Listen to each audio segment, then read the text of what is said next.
We are at the old city of Jaffa, Israel, one of the alleys, and we reach to a very important place. Sadly, they are renovating the house next to it, and it's not as beautiful as I wanted you to see it, but still, it's very important if you're a Christian.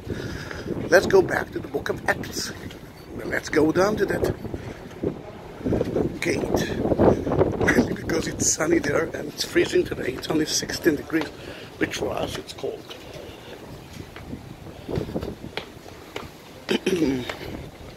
I'm talking about the Zahi family, and you can see the sign, the house of Simon the Tanner.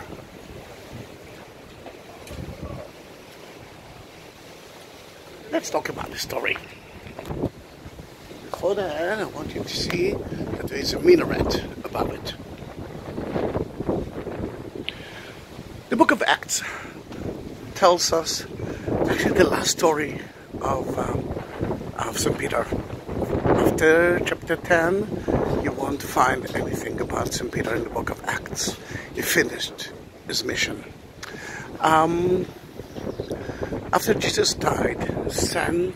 Peter became the leader of the 12. According to the Pope, according to the Catholic, he became the first Pope ever.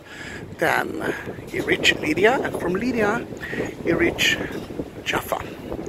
He came to Jaffa to cure, to resurrect the beta, Svia in Hebrew. That was one of the disciples who died. He resurrected her. He told her, Tabitha, wake up, and she woke up. And later on, went to his friend, Simon the Tanner.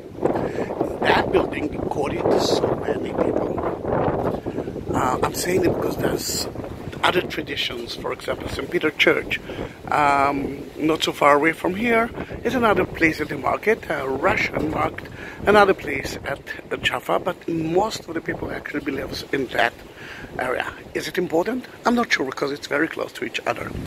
Then Simon came to his friend, Simon, which is actually St. Peter, it's the same name, came to his friend Simon the Tanner. I don't know about you, but when you're entering to a tanner house, it usually stinks. Then he went up to the roof, in that case, very close to the minaret, and was praying and meditating when he saw a vision of an angel comes down with a sack full of animals. He told St. Peter to butcher them and to eat. But St. Peter said, I'm a Jew, I cannot do that. I must eat only kosher food. Then the angel repeated twice, and altogether 3 times, because that's usually St. Peter. Everything with 3 times. He denied Jesus 3 times. He fell asleep in God and got 73 times. Then in that matter, the angel told him that if God asks you to do that, it means there's something important happening. You must do that, you must obey it. And then in that matter, later on, same day, he heard 3 knocks on the door. I don't want to knock on the door because the Zahi family might open the door and they will be angry at me. 3 knocks on the door, and he saw 2 soldiers. He saw Roman soldiers who told him to go with him to Cornelius. I don't know about you, but at that time, especially after Jesus was crucified, to see Roman soldiers in front of you is only one way of thinking. I will die just like just like Jesus died, just like John the Baptist died.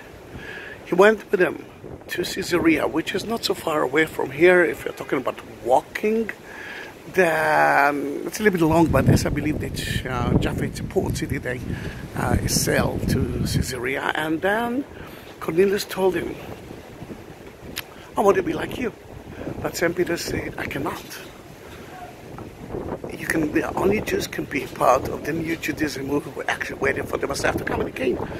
Judaism is not a missionary religion. He couldn't even enter to his house because it wasn't a kosher house. But then he saw the Holy Spirit, and he realized that the message of yesterday was spread Christianity all over, just like the Pentecost room. And Cornelius was the first non-Jew converted into Judaism. and everything will happen here. The lights close by, we cannot go in because there is a huge battle between the Christians and the Muslims. Who owns that house? Is it a Christian house or a Muslim house? You can see the minaret. Until then, the family of Zachariah, which is an Armenian family, will keep it, and no one will be able to go into it. Then the house of Simon the Tanner, beautiful story, isn't it? Jaffa, January 2019, and it's called Simon the Tanner, Simon Abruski Street.